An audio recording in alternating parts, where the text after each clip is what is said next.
Welcome, everyone. I think somebody else has joined. Great. Let's wait for a second.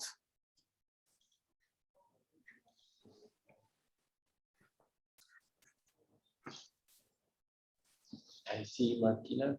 Good morning, everyone. Welcome also, Martina, to this group. Welcome at the first deal sharing session of this year. We have a small group. That's why we are recording this session, so we can share it with more people afterwards. We're expecting a few more to drop in, so let's hope they will join soon. The deal sharing sessions of this year are organized as Deal Sharing Spring. So we have a couple of deal sharing sessions during the spring. The next one that will be up will be actually on the 25th of April already. Recorded from The Hague. I see a nice background there with Keith, so the studio will be somewhere behind Keith located for that next session. Today is our first deal sharing session that is actually recorded from somewhere, and it's from Milan. So thank you very much to Oltre for co-hosting this session with us.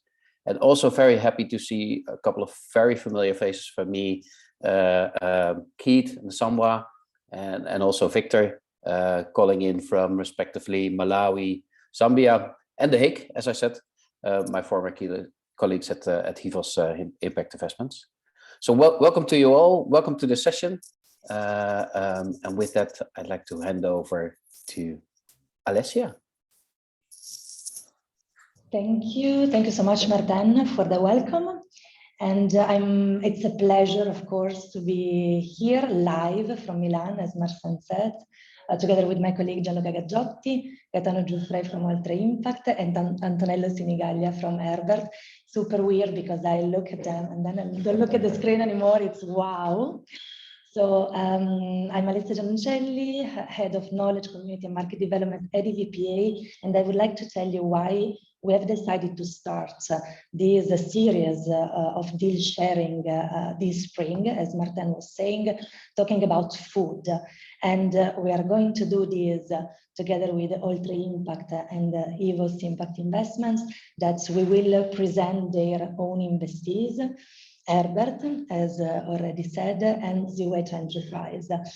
So our data tells us that SDG number 2, Zero Hunger, is targeted by more than 1/3 of European impact investors. So this is showing an interest, an increasing interest. And of course, we have just launched our new survey, and by the end of the year, we will have the new data, and we can see whether these trends will be confirmed, whether there will be even more interest from Investors for Impact in this kind of topic. Moreover, for example, a sector such as agriculture, that is very much linked to food, also attracted more than half of Investors for Impact interest. So at least 0.5% of those that replied to our survey had one investment in agriculture. So this is really for us a sign that the topic is attracting interest. And I think that the beauty of the session of today is really to give a voice to different actors playing in the ecosystem. So we will also listen different expertise and different angles through which we can really talk about food. So I think that there is another thing that we also capture through data, which is really the fact that impact funds are also relatively targeting this sector more rather than foundations, for example. So this suggests us probably that there are also impactful business models within this sector and this ecosystem. So we are very much glad to be here today with our practitioners to really listen to practical cases. Before giving the floor to Oltre Impact and Hivos Impact Investments to present their investees, I would like to welcome Surojit Yay! Lingala from Cytolife, which is a Swiss-based Investors for Impact that is dealing with malnutrition in order to eradicate this issue. And Zrujit will kick off the session through an Ignite speech, where he can present what is their idea behind this important topic. So welcome everyone. Zrujit, the floor is yours. Alicia, thank you so much. It's a pleasure to be here. If you can just share the screen quickly. Great. Okay. Hi, everyone. Over the next 10 minutes, I am actually very excited to shine the spotlight on food and malnutrition. And I will do this through the lens of a very successful investment case that Cytolife has been a part of, which led to tripling of farmers' incomes, created food security, especially during the pandemic, when supply chains were broken. And as recently as last month, we were able to repay the investment back to the funder. So I will speak about food and malnutrition. I will also talk to you about the food and malnutrition through this particular case. And I'm happy to answer any questions later. Next slide, please. A child's course in life should never be determined by where they are born. But the truth today is that the socio-economic circumstances of where a child is born determines the kind of food and nutrition that she gets, the quality of life she attains, and in turn, the quality of opportunities that she passes on to her own children. And with 1 in every 2 children suffering from malnutrition and the exacerbating of food insecurity due to the global events, be it the pandemic, be it the war, the truth today is we are failing a majority of our children, especially in this case of food insecurity, malnutrition. And if you're looking at the main stakeholders, governments are struggling, in fact, with underfunded public health programs, and the usual philanthropic grant programs and the philanthropic route has limited reach. And with not a single African country or South Asian country on target to end child undernutrition by 2030, business as usual is clearly not acceptable. And it is time for bold thinking and new approaches. And it makes me so happy that, impact investors are coming in together to kind of like understand a little bit more about food and nutrition. And as Alicia was mentioning, so glad to see that 1/3 of all European foundations and impact investors have investments in food. Next slide, please. A little bit about Cytolife. We are a nutrition think tank, and we do 3 things, only 3 things, and we do them well. The first is we master and translate the knowledge on the most promising science and contextualize it to the low and middle income countries.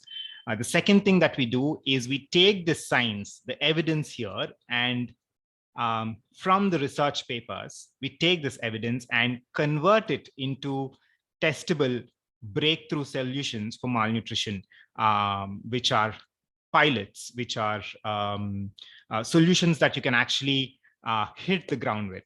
And then the third thing is we scale these pilots. Once they are successful, we show the success of these pilots, and then we scale them through collaborative pathways.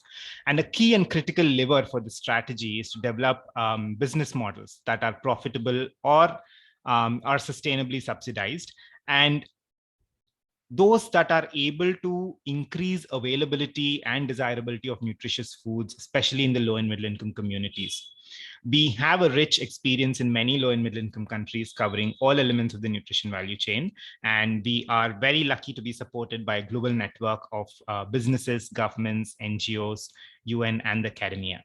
Next slide, please. Take you through the case here. Eggs, you must have heard, are nature's multivitamins. They're densely packed with highly digestible proteins, lipids, vitamins, and minerals. And it's really amazing how nature has packed so much nutrition within such few calories. And in fact, research in Bangladesh, Ecuador, and Malawi showed that an egg a day has significantly reduced stunting and underweight for children.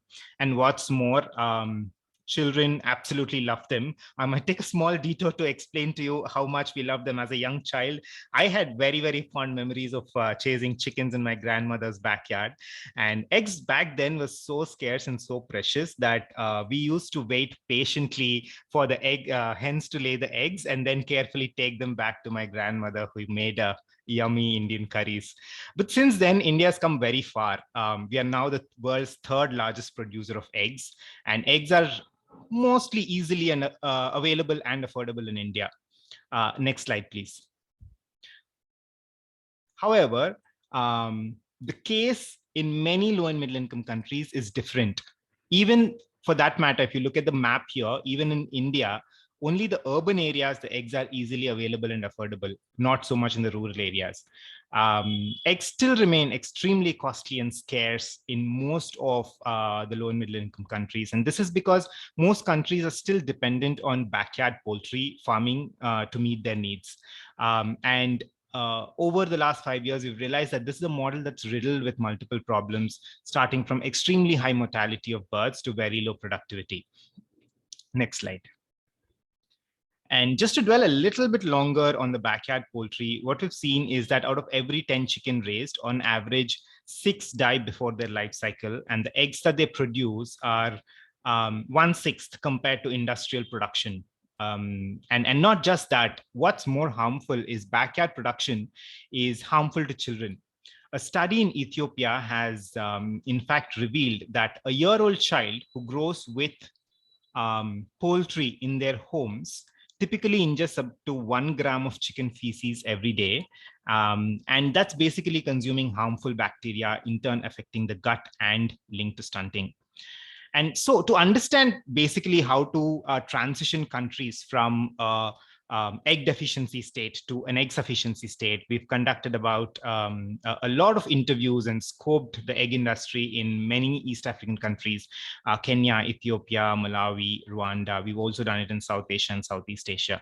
And if I can synthesize all of my learnings into one word, it would be this. It would be the word aggregation. Aggregation of farmers to provide easy support and training, aggregation of inputs for easy supply to farmers, aggregation of eggs produced so that they can be supplied to the markets and the communities that need them the most. Next slide. I'll just quickly take you through about the model per se. What you see here is the egg hub. Gianluca, you can actually go to the next. You can next. Yeah, that's fine. Thank you. Go back. Sorry. You can go back. Yeah. The egg hub shown here is an example of such an aggregation. In fact, like you can see on the screen. This is a theoretical concept that has, in fact, been converted into a pilot in Malawi. I'll take you through that very shortly. Think of this hub as a centrally physically located unit which can aggregate high quality raw materials for the chicken feed, birds, vaccines and medicines, and supply all of them at the doorstep of the farmer. And they can do this within a radius of 100 kilometers. And the eggs produced by the farmers along, the egg hub not only just provides the inputs, but also training and capacity building for the farmers to be able to produce eggs at industrial capacities. And eggs produced by the farmers will then be collected by the hub and supplied to various locations that need it the most. You can go to the next one. Great. And the egg hub that you see here, that you've seen in the previous slide, is not just a theoretical concept. We've actually converted into a very successful pilot in Malawi and used a sustainable part loan, part grant funding to set this up. And the program aggregates farmers and provides them with high quality inputs at wholesale rates on credit, provides training, extension services, and eggs produced in each of these farms are then in fact sold into the community or collected back by the hub. And just to see the results, this hub has started in 2018 2019, early 2019, and then it's still continuing now. And 4.4 million eggs every year that are fresher and cheaper than competitor brands are produced. And these eggs the most critical element is that these eggs reach vulnerable communities, including refugee camps, churches, convents, schools, and markets. And through this model, every farmer who's a part of this project makes 3 times the minimum wage in Malawi. Our farmers comes from all walks of life. They are convent nuns, they are schools, they are all women's groups, the urban poor. And this has also resulted in providing more eggs for the community itself. We've been able to provide 3 times more eggs in the communities, and these are fresh, recently produced eggs. And because these eggs don't travel wide distances, because they are produced and the inputs and the raw materials are provided to the farmers at wholesale rates, and because there are zero interest loans that are involved to support the farmers. In fact, all of these elements has led to the reduction of prices by about 40% compared to alternative like a backyard poultry. Next slide, please. And this is where I want to, kind of like take you to what is that secret sauce of the Egg Hub. And I'd like to say that it is the ability of the hub and the model to be independent of donations beyond the initial seed funding. And the Egg Hub, as you can see, will achieve break-even in 5 years, while our farmer partners will be able to pay back their loans in 3 years. Cytolife, like I said, piloted the Egg Hub in 2019 with a part grant and part loan from a Dutch donor. By 2022, the first batch of farmers achieved their break-even. And as recently as, like I said, last month, Cytolife was able to pay back the loan to our donor by Q1 2022, and it was 100% complete repayment. And this is where I would like to bring in the critical role that impact investor or an investor plays in such models. Low interest or interest-free loans are very, very important to set this model up for success. In a country like Malawi, where loans for smallholder farmers are so difficult to get, or they come with extremely exorbitant interest rates, setting up a poultry business doesn't make much sense, because the farmer is getting your inputs for for a loan, and he finds it very difficult to break even because he's paying such high interest rates. And however, with low interest rates, the farmer can be provided with the capital to get started, and he's able to pay it off within about a period as short as 3 years, as you saw from the previous slides. And once he's able to pay back these loans, what he's doing, we've realized the new set of farmer, the first batch of farmers who repaid the loans, they have not said, okay, I'm done with the Egg Hub or the farming and I want to move out, or I want to continue with these number of birds. They're in fact expanding. They're saying, okay, I got, there wasn't a huge pinch on my pocket when I took the credit. And I know that my eggs, I know how to farm my eggs. The last 3 years I've been doing it. I'm an expert at it. And this Egg Hub is providing me all the inputs necessary and the training necessary for me to do it. So let me expand, let me do more, let me get more money. And that's also increasing their incomes, but at the same time, it's creating more eggs, and it's a virtuous cycle that's spinning. Next slide, please. And what's more, the pilot, which started off with 14 farms in 2019, has received additional funding from our Dutch donor because of the success of the program. And now we're scaling up to an additional 37 farms in Malawi. And in addition, the Egg Hub is also now being replicated in 3 other countries: Ethiopia, Peru, and Brazil. Next slide. And this is Grace. She's our farmer partner. And she started with us at 300 birds, expanded to 1,200 birds. She started very small. She was like, she wasn't sure. She had some experience doing backyard poultry. It didn't work out well. The birds died. The investment was not well. So she said, okay, let me start with 300 birds. It's not too much of an investment. She, with all of the support that was provided to her, she was extremely happy. She expanded the farms from 300 to 1,200 birds, and she's able to provide about 1,000 eggs every day to her communities. Next slide, please. And yeah, I'll probably end with this slide by saying that nutrition is, as you can see, nutrition, food security is one of the smartest targets for the development agenda, especially post 2015. And $1 yields a return of $16. But more importantly than just numbers, it is the first step to ensuring that children all over the world thrive, and no matter the circumstances in which they are born. Thank you so much. Thank you, Zrozit, for presenting this successful case, and we are also happy to see that you are able now to scale it to other realities and geographies. I think this is really important to share within our sector. Maybe just a question before giving the floor to Gianna in the two pitches.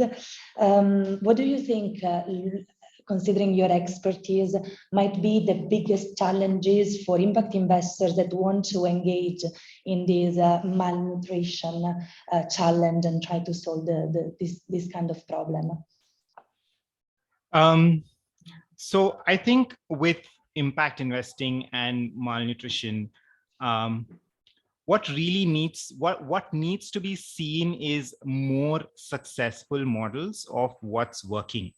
Not a program that is perpetually relying on donor funding, but programs that are able to be, standing on their own 2 feet, being able to repay whatever is the loan is, and at the same time, more importantly, creating impact. So once that is done, I see the role of impact investors coming in and kind of like replicating such models being very important, because more often than not, everything, yes, the business model it's very important for us to contextualize it to every country, but elements of the business model, it's the business elements of the model should be replicated in different countries, and for that we need capital. The fund, organizations which are on the ground, which are doing it, need the capital, and it'll be very important for impact investors and the people on the ground to be able to collaborate. Thank you very much, Zrozit, for your Ignite speech. It has been very interesting, I think, for the whole audience, and we thank you very much again for your participation to this event. And now it's really the time. Thank you. The pitching part and the deal sharing part of the event. So I'm glad to leave the floor to Gaetano Giuffre from Oltre Impact, which is one of our founding members of EVPA. So we are very happy to have them here today with us, and also we thank again Gaetano and Antonello for hosting us in the office of Erbert. And Gaetano will tell you more about Oltre and briefly introduce you to Antonello and Erbert. Thank you so much, Gianluca, and thank you for inviting us and for being here with us in this digital event, actually. I'll ask you just Gaetano to unmute yourself so I can. No, but we okay. I don't know if everyone. Unfortunately, the audio source is from Gianluca, but I'm in front of him, so that's weird. But so we're in the same room. As I was saying, for some of us, I don't know, many of us don't know us. We are an impact fund. I would say that we are one of the among the first in Europe, and definitely the first in Italy. We started actually in 2006, and so we have seen actually the evolution of the market in the latest 15 years. In particular, in the first fund, we were more oriented to the preservation of capital, and we were more interested into the I would say social sphere. So we were able to have to develop some projects, mainly in Italy, in some verticals that I would say the very early history of impact investing. So social housing, for example, also microfinance. So we helped to invest and to applicate those kind of models also in Italy. In 2016, we raised our second fund, this time with some institutional investors, and we started to invest in a more, I would say, standardized way. So investing in all sectors and throughout Europe, of all still with a focus on Italy. And among the various investments that we've done also some particular. One of our characteristics that sometimes we do deals like venture studio. So apart from being an investor, so a typical investor, sometimes we are very interested and we are very keen on a topic. So we study that topic very in deep, and sometimes we decide to build from scratch a business model and then a company that can pursue that kind of model. This has happened in some successful cases in our second fund. Among them, there is also Erbert. We met Rico and Antonello some years ago, almost 5 years ago, and we started to think about nutrition and what we could do in the food sector. And so they came up with this idea, and we decided to support them since the beginning.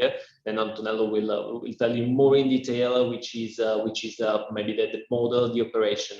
What we have found to be very, very important for this kind of business is its impact, because we believe that a good and healthy I would say habits, also when we're talking about food or talking about diet, is fundamental also to improve the health level of the people. So also having a healthy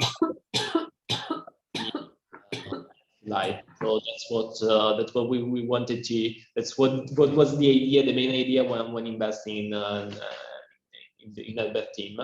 And maybe I can conclude just saying that we are now at our third fund. So the second one in which we invested also in Erbert has reached the end of its investment period. We are continuing to invest throughout Europe with our third fund. So we are also interested to co-invest with some of the other investors that are connected right now, that will hear the recording afterwards. But now I leave the floor to Antonello that can present Erbert in a definitely better way than what I can do. Okay. Go ahead.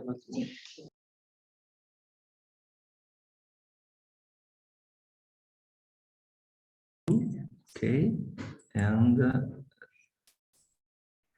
this one. Yes. Okay.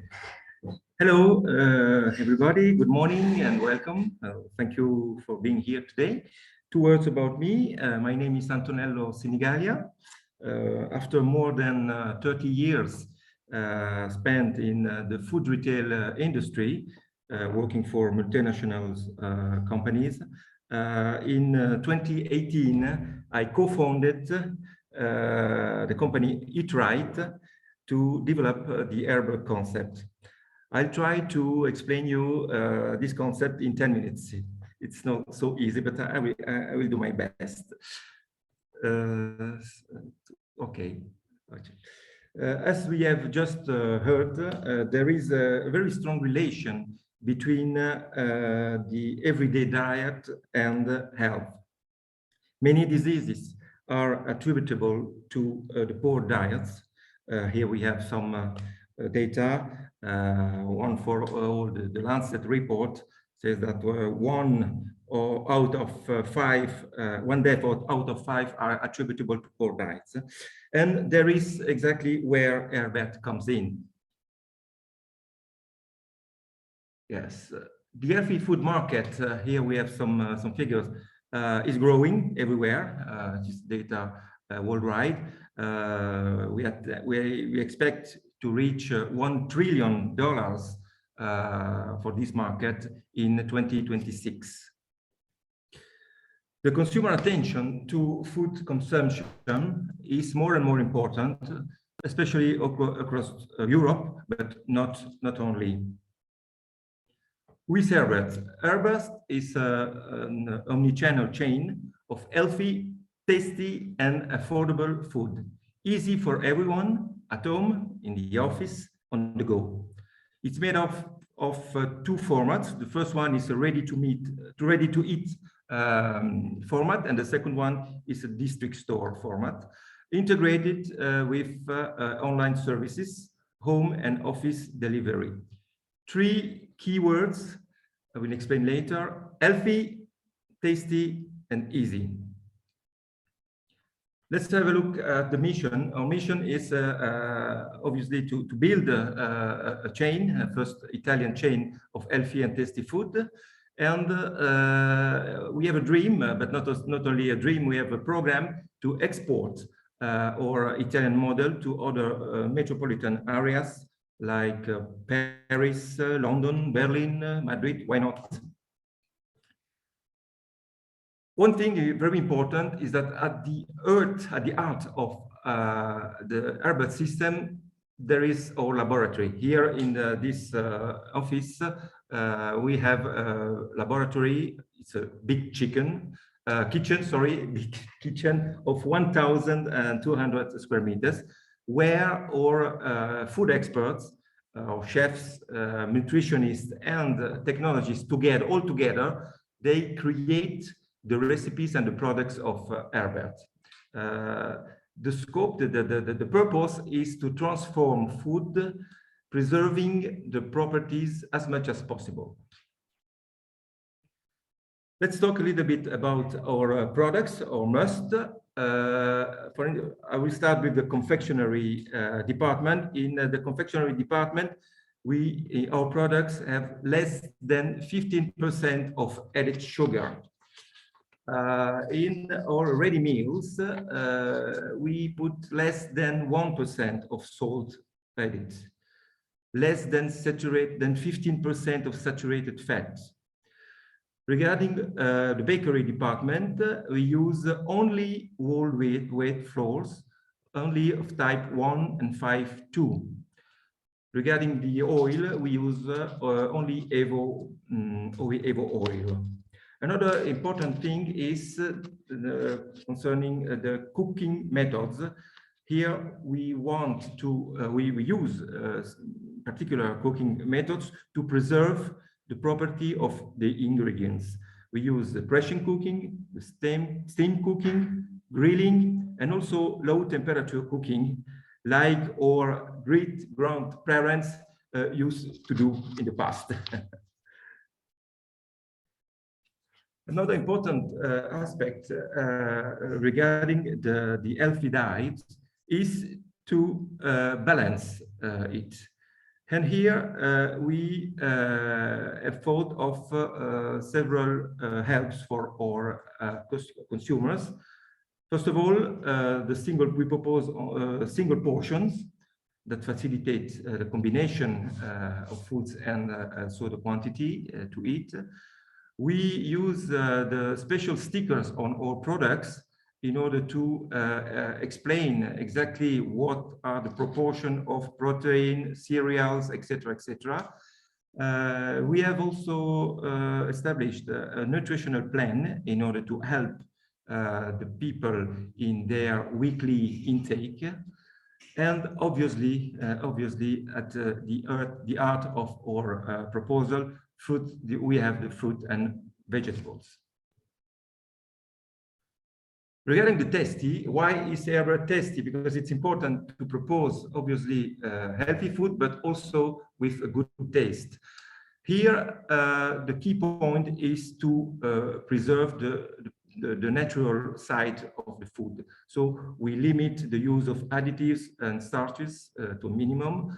We don't use artificial flavorings or preservatives. And all foods have at least last few days because they are very fresh and natural.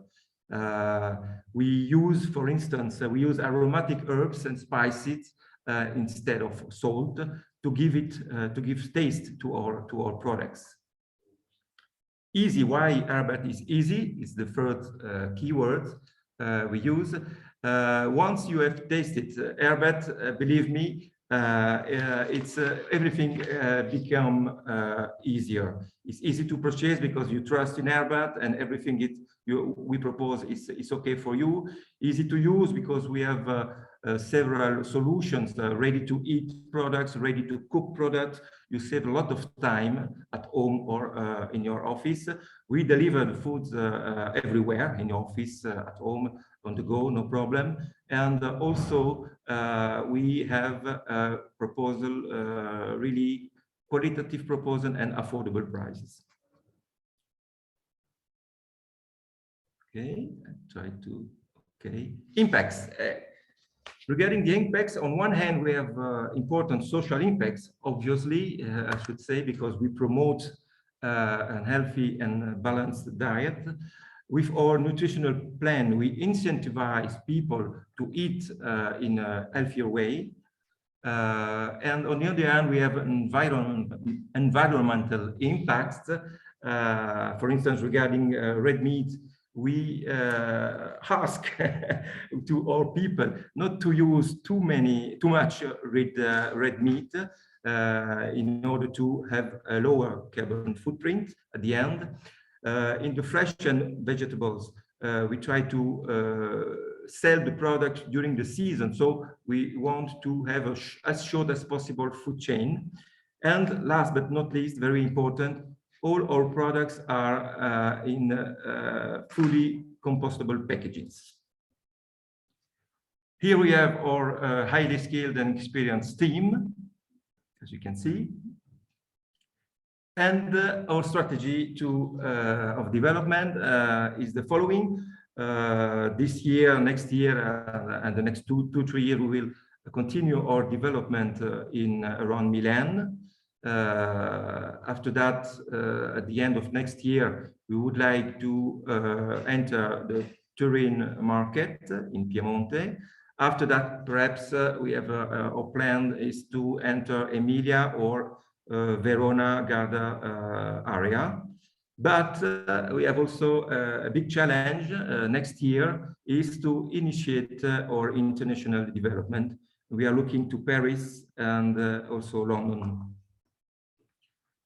Here we have some figures. We closed last year at the revenues level of 3.5 million. And with all, we have this segmentation of our formats. And our business plan is to reach more than 150 million euro in 2026, with an EBITDA of 9.5% at the end. Very interesting, I think. After Easter, we are going to initiate a fundraising round. Our need is estimated around 50 million euro to support our development in Italy and also abroad. The main part of this total is obviously connected to the stores. Sorry. And I would like to conclude my speech with a question. Why is it the right time to invest in Erbert? We pointed out 6 main reasons. The first one is that we have, I think, a very important vision and mission with important strong impacts, as we saw before. The market is very attractive, and our concept, our system, I should say, is very innovative. We've proven the formula in Milan with our stores, where we have a really important turnover with the store we have just opened. And we have already over 10% of EBITDA after 4 months. That is very interesting. And we have also encouraging results on the e-commerce. We have just started with the e-commerce and also the B2B channel. Our business model is solid because we are talking about small stores in business and residential districts to open. It's not so difficult to find the locations and to open these stores. This is very, very interesting. So we think that the model is really scalable and exportable. Our economic model is also very attractive. Regarding the store EBITDA, we are talking about 14–15%, which is, from my experience, very, very, very interesting. And last but not least, we can count on a great team, and also we have Oltre Impact as a very fund specialized in this kind of project. Thank you very much. Thank you very much, Antonello. I will try to speak from here, not to unmute ourselves all the time. But yeah, I'll ask you whether you could elaborate a bit more on different shops of Erbert. So can you explain us how the model works and how the different shops of Erbert works and the model a bit more? Yes, we started just after the first lockdown period. It was middle 20, with the opening of one flagship store in the center of Milan, where we put in this store everything, all the departments, all the products, etc., etc. After that, last year, we concentrated on another format. We call it ready-to-eat format, or perhaps we can go. We can call it food to go format. Like we can find it in also in Paris or London. And it is a very small stores, 150 square meters, where we propose to our customers the art of Erbert. That means all ready meals, or ready to cook products, or bakery. We select this product because they represent exactly what Erbert want to do, is to help people to eat in a better way, in an healthier way, and also to make it easy. So that's the reason why we have single portions. We have a great variety of products, etc., to save time, because we know that we don't have time to cook at home, etc., or we don't know how to do. And really, Erbert is the solution for a lot of people in the cities future. Thank you very much, Antonello. And I think I'll then try to condensate a bit the questions that we've been receiving in the chat. They all refer to your internationalization strategy, I would say. And the first question is from Martin, who is asking in the slides that you've shown, in the growth strategy slide, the numbers that you showed refer to the number of shops that you Yes, the numbers you have at the end. The numbers I showed were the number of total stores at the end of 26. If you summarize, it means that it's more than 100 stores at the end of 26. And when it comes to the investment request and proposal, what are you looking for in terms of amount and in terms of purpose of the investment? And also, like, what are the type of international investors that you're looking at? Okay, Dan, if you can help me here. Yeah. I don't know if you can hear me from Antonello's mic. I hope so. And yeah, okay, I see nodding, so I believe so. Yeah, well, what are we looking for? Actually, these, as you were seeing the slides, it's around 40-50 million euros around, because we already opened 3 stores. They are going very well. There are other 4 too that will be open within the end. At the end of this year, we'll reach 10 stores. Around 10 stores. So we are on pipe to continue and open new stores. So the idea is to support this growth with this important round. So the capital needing is around 40 to 50 million. We want to use a lot of leverage, because we can use that in order to finance the capex of the stores. So we believe that approximately a 50% leverage, so around, I don't know, between 25, I would say 25 million in equity, and the rest of course in equity. Actually, what we are looking for are other kind of investor, for example, for the international expansion, because The actual shareholders are committing part of the round. We haven't decided yet the amount because it really depends on the overall amount of the round, but the shareholders, the actual shareholders, are committed and want to support the company, of course. And at the same time, we're looking for investors both in Italy and also abroad. Maybe a UK investor or also a French investor would be very, very fit, because maybe they are interested in pursuing and in exporting this kind of model, as Antonello said, in such countries as UK and France.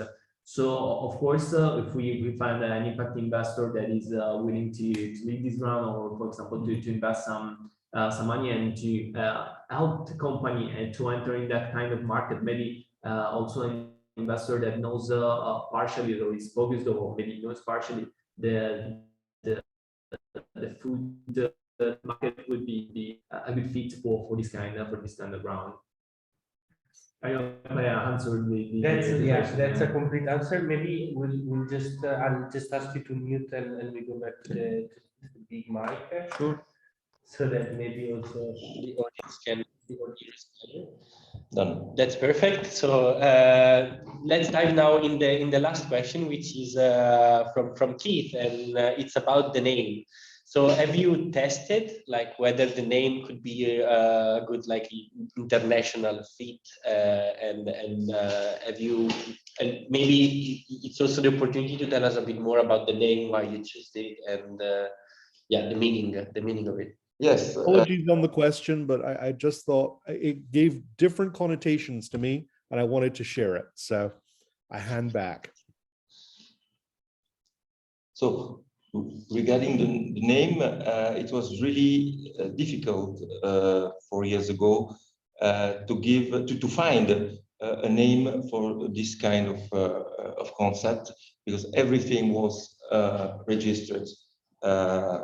And our idea was to think about the herbs in Italian, Erbert. And after that, with the advertising agency, we said, oh, why not thinking about a kind of majordome? Majordome, I don't know the name in English, majordome. And Erbert could be a person at the end, not so. Erbert comes from herbs. Erbert comes from the idea of a chef or a person who can give advice to you how to eat, how to cook, etc., etc. So it could be that in the future, Erbert will be a person, why not, in our communication. That sounds like a very cool rebranding and growth in terms of brand. So that's great. Thanks for elaborating on the name, and thanks, Keith, for posting your question. I think if we are there any other question that you would like to ask Antonello? I think then we can move to the next session. So thank you very much, Antonello, for sharing your presentation, and Gaetano as well for elaborating a bit on the types of investors that you're looking for into this scaling and fundraising round that will open soon. And yeah, I'd like now to move to the second pitch of today. So I'll leave the floor right away to Keith Wallace and Nsama Mwale from Hivos Impact Investments. They have a fund dedicated to food, and they will tell you more about Hivos, and they will also introduce and then leave the floor to Victor Mango from Ziweto Enterprises. Thank you so much. I see Nzamwa has not unmuted her microphone right now, but I think it's good that we do this presentation with the two of us, and possibly even the three, because we have to acknowledge that Martijn Blom was there from the very beginning of Hivos Impact Investments, and I'm sure he will be correcting, cajoling, or commenting on the presentation that is to be given. We put a few slides together just to give a quick overview of the company. Nzamwa, I see you're your co-host. Are you able to share? I am now co-host, so I think I can share as well now. Yes, okay. There we go.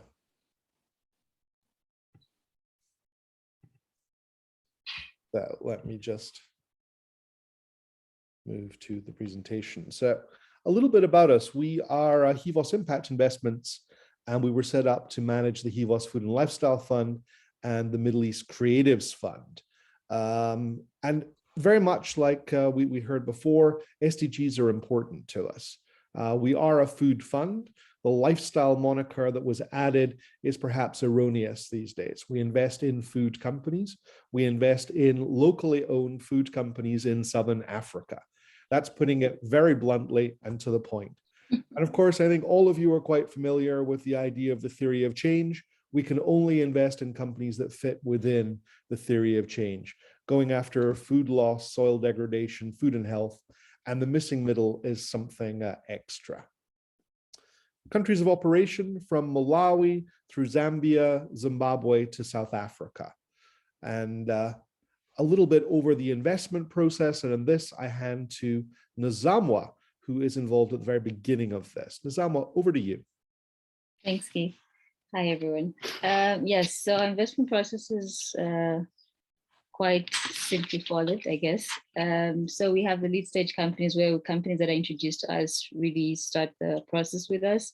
We get to see that they have impact and also that at least they're meeting our minimum investment criteria of being in the countries in Southern Africa, after which they qualified lead stage, where we get into a mini due diligence to just see what the company is about, a short pitch deck about the company, see where they are financially and also what impact numbers they're driving at the moment.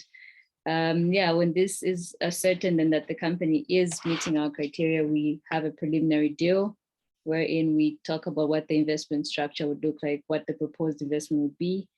Should the company agree and we're both comfortable, we take them into the deep dive of due diligence, where we now get to understand the nitty-gritties of the business, and thereafter we present this case to our external investment committee, who have the power to say yes or no for us to proceed with investing in the company. So far, our investment committee has approved the companies we've invested in, and so after which Keith takes on the negotiation, which is really looking at the term sheets and the legal and contractual negotiations, which differ per country. So sometimes this process would take long because certain countries have certain rules that we have to abide. And then, after all this has been taken care of, we move the company to a portfolio, which is something that Ziweto will later on share because he's one of our portfolio companies. Thanks, Nzamwa. I think it's important that we put this in because people always ask, why does it take so long for you to invest in a company? Well, there are processes behind everything, and it's best to show those processes before we go a little further, because what we'd like to show are a few examples of the companies we invest in, because I think that says quite a lot about us. Due to an anomaly, we have a Lebanese investment in this fund, and that is a honey company. Great company, great branding, selling in the malls of Lebanon, selling in the US, selling in the GCC. Really, it's about marketing, and it's about putting up the value of the honey to the beekeepers themselves. So we're getting about $40 per kilo for the honey US in Lebanon, which is really helping people out right now. We've seen huge problems with this company given the 95% deflation of the economy and revaluation of the currency, but it's now profitable and doing quite well. GFM, it's an app that connects smallholder farmers together with people that want to buy their product. So if we look at Nando's, I think some of you who go to London probably know the Nando's is the chicken restaurant, famous for its piri-piri sauce. Well, in front of you are the piri-piri peppers. The actual peppers are sourced to make the sauce from our app. And this is a South African-based investment. And AgriLed, we moved to Malawi. Sorry, no, we're still in South Africa. I hand over to you on this one, Nzamwa. Yes, so AgriLed, a company in South Africa that using containerized farming systems to provide fresh foods and vegetables to the local population. This can also be extended to areas where, for instance, there are floods and then there's really a difficulty in farming. So they're able to extend these containerized farming solutions to these areas. And also, as of recently, they are also getting into supermarkets where they can actually set up a containerized farm and have this fresh produce going directly into the stores. So you have something really fresh on your table. Of course, it uses less water and it's in a controlled environment, so you do not have to suffer the seasonality of not getting your favorite fruits, vegetables on your table just because it's out of season. So it's based in South Africa and one of the companies that we have in our portfolio. Super, thanks, Nzamwa. Then we move on to Hortinet. Again, speaking of having fruits out of season, in Malawi, a lot of the fruit rots because it isn't able to be preserved. We invested first in Hortinet to allow them to have solar dryers to dry their different banana crops and then take it to market later in the year for about 200 to 400% increased value in the crop. And with negotiations with the UN and some other parties, we invested another amount of money into this company for the replanting of the whole of the Malawian banana crop. It's been affected by disease. The crop itself hasn't really been updated since the 1960s. So from that first investment, which was really about making sure that product was not rotting, we've managed to put 3 rounds of investment into this company, and it's increasing in its turnover year after year, taking on UN contracts, government contracts for the replanting, has built its own laboratory for the growing of the plantlets, and is taking it forward. It was our first Malawian investment, and very soon after, we went to the second of the Malawian investments, and that is Ziweto. And I'm not going to say one word about them right now, because I think that it's good that I let Nzamwa do an introduction to Victor. So Nzamwa, over to you on this. Yes, so Victor has joined us on the call, and we thought that he would best describe what their company does. But when we first met Ziweto, it was actually here in Zambia when they were attending the Hivos Disrupt session. And we got to learn of how they were extending healthcare services and veterinary services to the last mile. That's farmers that are based in the rural parts of Malawi that are unable to access these veterinary services quite easily as those in the urban areas. So it was a very interesting business model, as we could see quite easily the impact. And they also were able to share how the mortality rate of livestock farmers in the rural parts of Malawi who were able to access their agro shops had reduced. And so they needed investment to extend the services to more areas in Malawi because there was that urgent need. And that's where we came in as Hivos Food and Livestock Fund to extend investment. Of course, with COVID happening, we would expect there being a dip in the number of stores that they were expecting to open, but the company still managed to open more stores despite what was happening around. And also, as you can see on the photo, they had employed more extension workers and bicycles to just reach out to these farmers based in the rural parts and still get the veterinary medicines despite the movement restrictions and the border restrictions that happened due to COVID. So revenues of the company still grew 2019, 2020, and even 2021, which was very impressive to see. But to deep dive in the nitty-gritties of the company, I think a bit later, after we finish our presentation, Victor will speak loudly and you can hear and ask any further questions on that. But yeah, that's our spotlighted company for today's pitch presentation, Ziweto. Wonderful. I think you can see from the examples we give that impact is very important to us, but also so is a growing company. And we have a number of prerequisites before we invest. And I think that some of these can be seen as quite harsh, but for people to actually hit impact, they have to have the company that goes below it. So profitable company over 100,000, more than one person actually holding the reins of the company. And we very much didn't want to look at anyone that saw COVID as a problem, but we were looking for people that saw COVID as an opportunity in the growth of their companies. And Victor ticks all of these boxes and continued to grow, as Nzamwa said, during COVID. Now, there are many other things. I think they're standard for most companies that invest. Customers, minimum bank balance. I mentioned the theory of change earlier. And all of this just states a little of who we are, the fact that we really look at things from the mechanism of finance as well as from impact. Our investment committee does the same. We don't increase salaries after we invest because that's about building the company up. And when the company can afford it, then that goes. We're really here to see that there's a difference made to people, planet, and that's done through profit. And at the end, I think that's what we'd like to say about Hivos Impact Investments. And from the team that's on the ground, that's myself, Bernice in South Africa, and you've heard a lot from Nzamwa, and we'll be hearing some more. Nzamwa, I leave the last words to you and a pass over, I think, to Victor himself.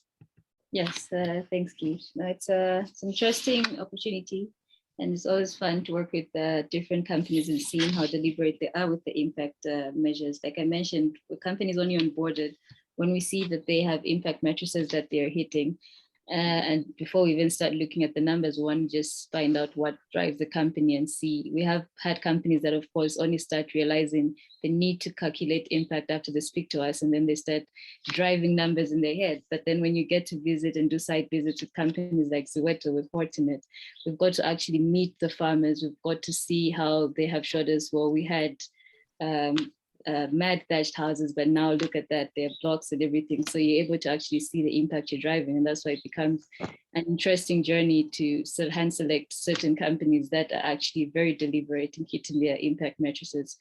So I will hand over to Victor, who will share more about Ziweto. We had a site visit with them last year on November, when finally we could move around. And it was very interesting to see how the company is no longer just focusing on agro-vet shops, but has different projects that they want to bring to fruition, some of which I think there's already some synergies that we've identified within the core. But that's something that I think Victor will share more in detail. And so Victor, please continue with your presentation. Good luck, Victor. Thank you very much, Keith and Nzamwa. I think that was a whole presentation of Ziweto there.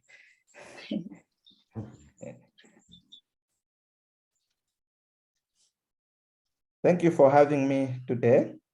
My name is Victor Chambaika Mhango. I'm the founder and executive chairman of Ziweto Enterprises Limited.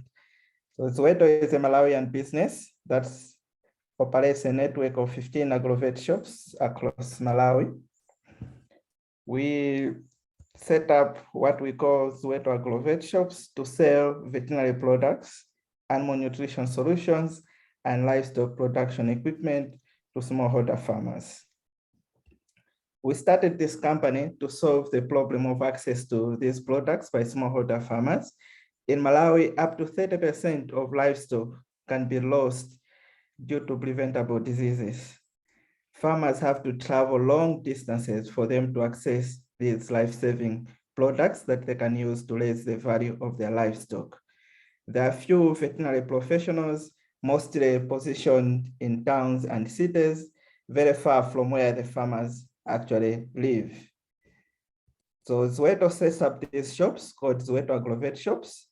In these shops, you'll find vaccines, animal nutrition supplements, treatments, and equipment.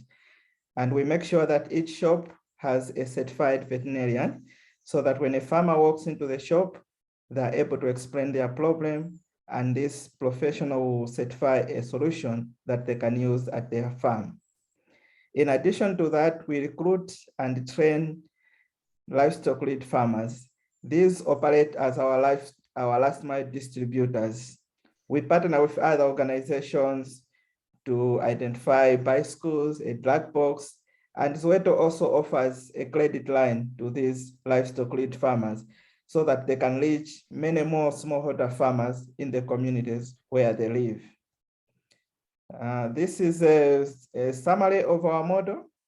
We work with leading manufacturing partners in different countries. We buy products in bulk, container shipments that we bring to our distribution center here in Lilongwe, and then we send those out to the northern part of Malawi and also the southern part of Malawi, and then we distribute to all our retail shops. We also allow others who are running retail veterinary shops to purchase at wholesale price from us, and then the lead farmers also get products either from our retail shops or from our wholesale centers, and then reach smallholder farmers where they are raising their animals. These are our manufacturing partners. We have Kepler and Interchem. These are based in Holland. And then we have Hester Biosciences based in India. We also have Vetcare Africa and Cybus that are based in Kenya. We have the following investment partners at the moment. Fledge were our initial investment partner. They got us into their accelerator program back in 2016, and they have remained an important partner to Ziweto. In 2017, they put in more equity financing to allow us to acquire another business. And Hivos Impact Investment through the Hivos Food and Lifestyle Fund came on board in 2019 through an equity investment that helped us to expand the number of agro-vet shops from 7 at that time to 15 at the moment. We have also been able to work with other partners, including UNDP through the Malawi Innovation Challenge Fund. This program actually provided us with a matching grant, which has allowed us to venture into a new project, which is focusing on production of animal nutrition products, which I will explain in another slide. In terms of numbers, in 2021, we were able to reach over 67,059 customers through our agro-vet shops. We increased the number of livestock lead farmers that we work with to 176, and our number of staff increased to 28. This number has since increased to 33 at the moment. And you'll find that almost 50% of those employees are actually female. The number of shops has also increased to 15. In terms of our revenues, Ziweto has continued to grow steadily. In 2018, we became a profitable company. And as you can see, in 2021, we made revenues of up to 845,000. This despite the COVID pandemic. You can see that 2020 to 2021, we continued to grow our business. We look at ourselves as an important player in the food ecosystem to provide important inputs that livestock farmers need so that they can produce meat, milk, and eggs that people need to feed on. Our shops are located across all 3 regions of Malawi. As you can see from the map, the logo represents where our shops are. At the moment, we have 5 shops in each of the 3 regions of Malawi. Our ambition is to continue to grow and have at least 21 shops across Malawi. We have set up this animal nutrition manufacturing facility here in Lilongwe, where we are planning to start manufacturing of feed concentrates, premixes, and complete feed that we're going to be selling to smallholder farmers. The equipment has since been installed and we're expected to commission within the next 2 months. This is going to help us reduce the number of products that we import into Malawi. At the moment, we import 100% of the products that we're selling. But with this project commissioning, we're going to replace import of nutrition products. We're going to use raw materials that are readily available in Malawi, including maize and soy, to be able to produce these products. In terms of impacts, we are looking at working or serving a total of 200,000 farmers every year by 2025. With this, we're going to contribute towards increasing incomes, food security, and better nutrition for people living in Malawi. We are also going to contribute towards reducing the cost of livestock production and creating jobs through the activities that we conduct. The main challenge that we face in our business include the fact that livestock is really not a priority for the government of Malawi. The focus is on crop production and mostly maize, where they are providing subsidy fertilizers, and very little investment is being made into the livestock sector. That also is an opportunity for the private sector to come in and offer some of the services. The COVID pandemic also affected our supply chain in form of time that is required for us to get products from Europe, India to here. Usually we could wait 3 months, but now the lead period has increased to 5 or 6 months. And the cost of shipping has also increased, which means the cost of products to customers has also gone up. The availability of Forex has also become a challenge. Our country is struggling to find enough forex to pay suppliers outside of Malawi. So that has been a challenge for us to be able to pay our suppliers on time. The cost of capital also in Malawi is quite high. So for a company that is growing like Ziweto, it's difficult for us to access patient capital or affordable capital that can help us to continue to grow as a company.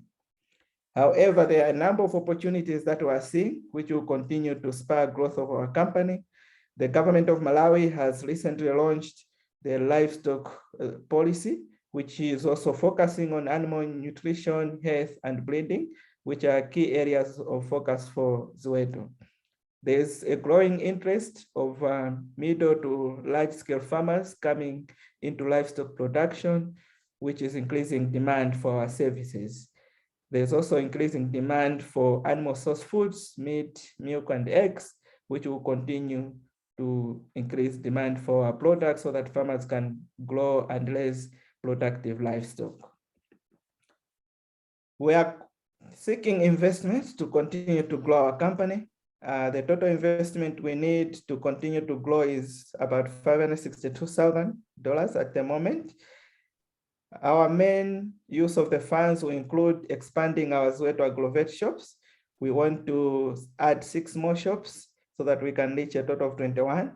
We want to invest in stock so that we can make sure that stock is available at all time in all our shops. We want to invest in technology and distribution to manage our customers and also our products across all the shops. We are also going to continue investing in our nutrition solutions project by purchasing equipment for packaging.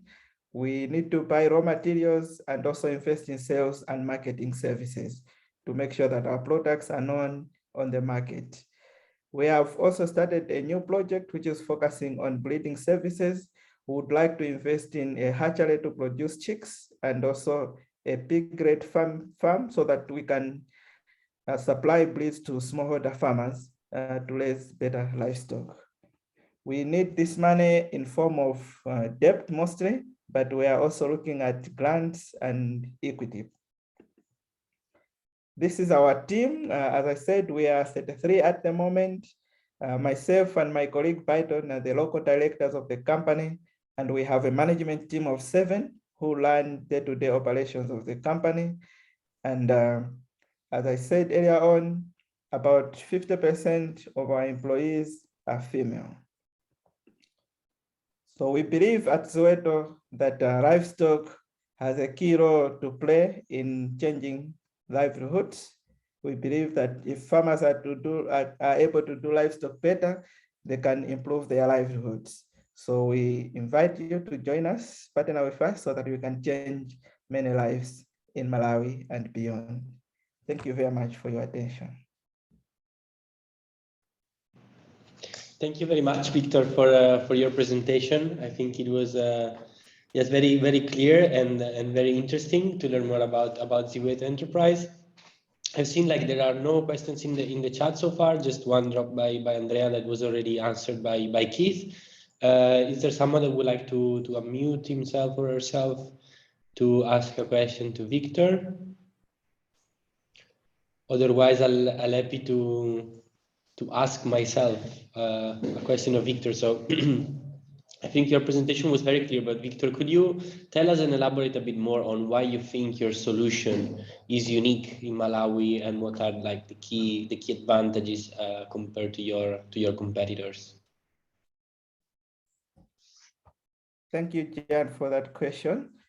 So I will take you back to 2016 when we started our operations. Before Ziweto came on the market, there was a lot of disorganization in terms of provision of veterinary and livestock services to smallholder farmers. There were some shops, but mostly very small shops or hawkers that people would go across the border of Malawi to Zambia or Tanzania to buy a few products, very unreliable and counterfeit products that they would supply to farmers. So from my experience working in the livestock sector with NGOs such as Heifer International, Landolex, and others, and also my colleagues' experience working in government, we used that experience and what we saw as a problem on the market to come up with this model, which has brought organization in terms of sourcing products from reliable manufacturers in bulk, which also reduces the price to farmers, and also making sure that these products are available across the country. So Ziweto is the only chain shop as it relates to supply of veterinary medicines and animal nutrition solutions that you can find in Malawi. So with our coming, we have seen that the way that farmers do livestock has actually improved tremendously. Farmers are able to find quality products that are also affordable. And also speaking to the food system, livestock continues to play a key role in nutrition and also in incomes among smallholder farmers. Even when there are disasters, farmers depend on livestock to sell their livestock, either to buy more food or to pay school fees for their children. So with our solution, we are providing inputs, we are making sure that farmers are raising more productive livestock, and we think we're very relevant on the market. Yeah. Thank you very much, Victor, for elaborating a bit on this, and now it's clear. And maybe last question, but it's more of a personal curiosity. So you have explained how you plan to invest the money you're looking for to somehow reinforce your presence in Malawi. Have you already thought about expanding beyond Malawi and growing your model in other countries? And or is this something that you haven't thought about yet? Yes, we have thought about that. So we are looking at growing our model beyond Malawi. We have already received inquiries from Mozambique mostly, and some parts of Zambia and Tanzania that border Malawi. We are looking at possibility of expanding in those markets. We are also starting to produce the animal nutrition products. So apart from importing the products that we sell in our shops, we're also looking at exporting these products. So we already have inquiries from as far as East Africa to export these products. So yeah, in the coming years, we should be able to enter other markets beyond Malawi. This gives you access to the foreign exchange that you need as well by the export of the product to other markets. Exactly. I just want to point out as well, I see it's a wonderful photograph that Victor is sharing, and that is the third member of our team that seems very much to be entertaining Victor's team there in Lilongwe. But good that you show Bernice and her trip there as well. Thanks, Victor. If I can say one last word, I remember looking into this case back in 2019 when I was still with Hivos, and I'm really glad to hear the story and impressed by the development since. And I think this is a great solution of that showcases what is necessary if it comes to last mile distributions as well. And I think you're doing a great job. I think I'm also looking with a small eye to my colleague Peter there. We also have an initiative within EVPA that is called Investment for Development, a different group of investors within our community, and I think it will be a great opportunity to showcase this case to that group as well, as I think it deserves a larger audience, as does the case of Erbert. So also there, I'm happy to support you and to see how we can bring this case further to a larger group of investors in our community. The reactions that I had in the chat, also in individual chats, are very positive. So I'd like to thank you all for sharing your story before handing over back to Gianluca and Alessia to finalize this session. But not before. I will post a last remark in the chat that will send you to our next session on the 25th of April, tackling the topic of climate. Thank you. Thank you very much, Mash. Thank you, Victor. Thank you, Srujit, Gaetano, Antonello, Keith, Nazawa, and of course, on behalf of Martin, Gianluca, EVPA at large, we're really happy, of having started this spring season of deal sharing. The next one, as Martin said, will be in The Hague about climate, so there is the link. I think that the beauty of the session of today was precisely to see the variety of challenges that are linked to this topic, which is food, and also to listen from the diverse solutions that have been conceived to then solve these challenges. So it was really great. As Martin and Gianluca said, we will share the recording widely. And also, I think that someone sometime told me that Italians are obsessed by food. So I'm very happy. Healthy food. Yes, voila, healthy food. So we were very happy to be hosted here by Erbert in Milano. So thank you, Antonella, again, and Gaetano for making this possible. So see you next time. Yes. We are going to enjoy some healthy food. Yes. Bye-bye. Thank you. Thank you all very much. Bye. Thank you all. Bye-bye. everybody. Bye-bye. Thank you, everyone. Bye-bye.